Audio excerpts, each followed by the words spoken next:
Hello there, my name is Dina and I am a student of the bachelor's degree in Spanish and English. So we have learned a lot of things about culture, which is a very diverse and interesting topic. Well, here in my city, Valledupar, the center of our culture is vallenato, a traditional genre of music that reflects experiences, feelings, and thoughts which share the history of the Caribbean. So vallenato is more than just music for us. It is really a profound part of our identity, and the songs tells all types of stories like love and friendship, breakups, and even struggles. So people of all ages grow up listening to it. It really shows how culture connects with not only with the Caribbean but also with the whole country. Hello, I'm María Laura Zapata and I am from Valledupar, Cesar. What I love most about vallenato culture is the power which it conveys our roots. It's literally tell the story of the people, it's according of the heart, and it is a vibrant reflection of our identity. That deep connection with our custom and the way we express ourselves is what I value most. Culture. Hello, my name is Daniela and I am from Valledupar. I think that what I enjoy the most about my culture is our legends because they captivate the essence of our city while mixing it with the supernatural. And they help us strengthen our collective identity, the sense of belonging, and give moral warnings. For example, La Sirena de Hurtado is a story about a girl who disobeyed her parents who warned her about bathing in the Guatapuri River during Holy Week, specifically on Maundy Thursday because it brings misfortunes. So she went to the river and turned into a siren as punishment for being disobedient. There's also Francisco el Hombre, is the story of a juglar from the 19th century who was traveling while playing his accordion, when he heard another accordion challenging him. The one playing was Satan, and he challenged him for his soul. Hello everyone, this is Sullivan Ocampo and I am a student of the bachelor's degree in Spanish and English. And well, if I have to say like a culture capital of Valledupar, I would like to mention La Llorona, but it is not like La Llorona of Coco the movie. This actually cries, and well, it is like a story that is narrated generation after generations, and well, it is like a woman who's crying all over the street, like crying for her son, for her daughter, for her children. I don't know, I just know that she's crying all over the street, and it happens mostly in the nights. We live and feel like our traditions, music, custom, and ways of thinking. Civilization, on the other hand, is about what we build, like cities, buildings, or roads. Culture shows who we are, and civilization shows what we have. Observing the artifacts, we can see that culture encompasses the way we think, act, and behave. It is present in religions, art, music, philosophy, custom, and values. Civilization, on the other hand, consists of external advances and organizations such as law, architectures, infrastructures, and administration. Interestingly, cultures can exist without civilization, but civilizations cannot exist without culture. The former is internal and defines us. The latter is external and visible. After delving deeper into the topic, I understand that culture is the symbolic and subjective word that shapes our collective identity, knowledge, values, artistic expressions, ways of thinking and feeling. Civilization, on the other hand, is the structural and material development that emerges from that culture, like institutions, technology, social, urban organization. In that sense, culture functions as the internal driving force that guides the emergence of civilization. The two are interrelated.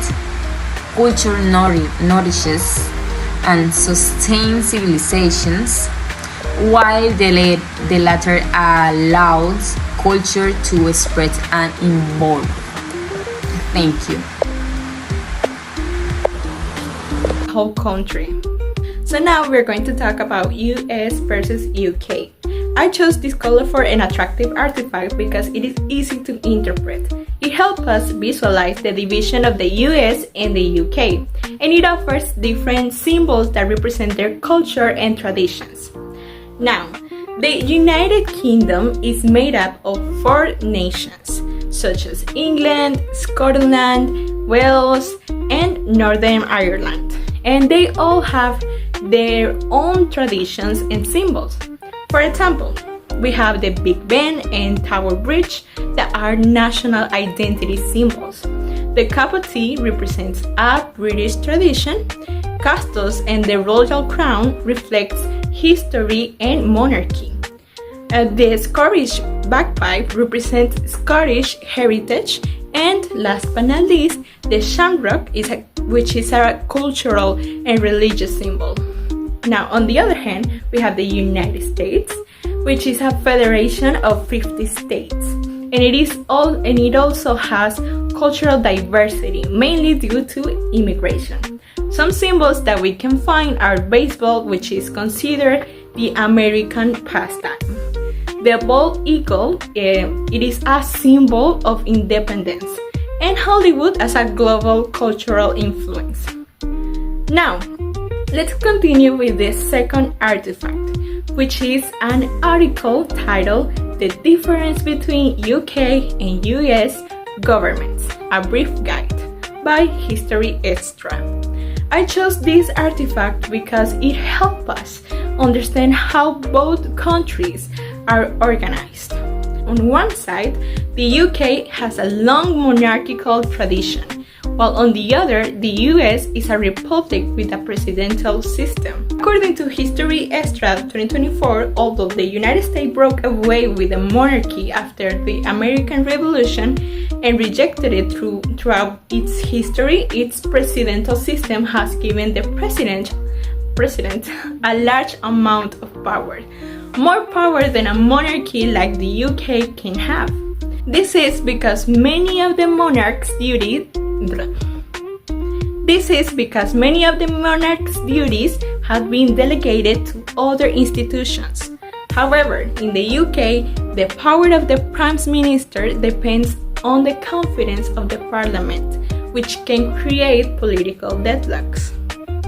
So about my reflection, I already knew how both countries were organized, monarchy and republic, states and countries, and also about the symbols that reflect the preferences and traditions present in aspects such as work, sports, finances, and education, which actually plays an important role in transmitting these cultures and values in both nations.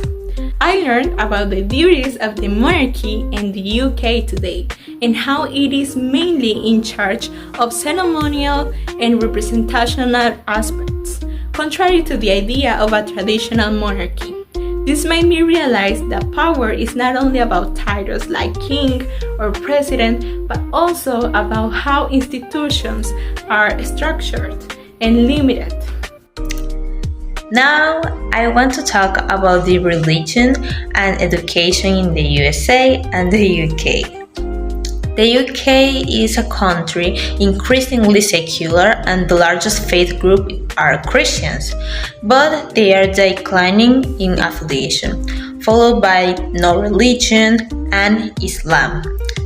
The education system is divided in four parts: primary education that goes from ages 5 to 11, secondary from 12 to 16 years old, further education that includes university preparation, usually between the ages of 17 and 18, and higher education, which includes foundation courses, undergraduate, postgraduate, among others. The USA is one of the most religiously diverse and expressive Western nations. Christianity remains dominant, with more or less 63% of adults identifying as Christians in 2025, followed by the religiously unaffiliated at 28% and 6% identifying with other religions. In education, there's little standardization because it primarily is responsibility of individual states and local governments. The contents are decided also by these governments for the states. But preschool is optional and usually starts around age 3 to prepare for kindergarten, but mostly children don't attend these programs. Children typically begin kindergarten or grade 1 at 5 or 6 years old, and then they start to move up one grade each year until grade 12 at about 17 or 18 years old. Reflecting on this topic, I knew that the USA has a lot of diversity in religion, but the UK is mostly Christian. And I also knew that their education system is usually divided per age group. But now I learned that while the UK is mostly Christian, it is also a highly diverse country with different faiths. And also the US education system is not unified, which I did not know, but it varies from state to state. And well, so I would like to connect my background to today's topic, which is navigating the 21st century. And therefore I will use two artifacts that help me to reflect and learn more about that topic. And well, the first artifact is an infographic called 7 Key Features of 21st Century Education. And well, that visual resource presents a clear framework with 7 main elements, which are personalized learning, equity and inclusion, learning by doing, the new role of a teacher, community connections, technology, and teacher personalization. And well, at first, I believed that technology was the most important factor in modern education because it has transformed how students learn and how teachers work. However, after analyzing the infography, I realized that technology is only one part of a larger system. For example, without equity and inclusion, even the best tools would leave many students behind. Therefore, this artifact helped me understand that education in the 21st century is not only about access to devices, but about creating fair opportunities for all learners and preparing them to adapt to global changes. And well, the second artifact is the TED Talk that is called The Change We Must Make to Navigate the 21st Century by Henry Elkus. And in this, Elkus emphasized that small or isolated changes are not enough. Instead, we need a systematic transformation that prioritizes sustainability, human well-being, and fairness. All of that by listening to this talk changed my perspective, because I used to think education was mainly about preparing students for a job in a competitive market, and now I see that it is also about preparing citizens who can make responsible decisions and contribute building a better and more sustainable world, a more sustainable culture. In other words, the TED Talk gave me a broader vision of how education connects to society as a whole. And while reflecting on both, I can say that what I knew before was so limited, and I already knew that globalization and technology were shaping education and culture, and that schools were trying to adapt to these changes. However, what I have learned is that navigating in this 21st century requires more than adapting to new tools. It requires equity, inclusivity, a systematic change that goes beyond classrooms and touches every aspect of the society, like the culture. And well, these reflections make me more aware of this responsibility that we as a teachers have and learners in order to change or to challenge this time. And well, in conclusion, all of that provides me a framework of how is now the culture and how it is the model of the new culture. And it helped me to understand that together we can help the culture, we can ensure the culture of the education through that new technologies. So that's all basically. Thank you.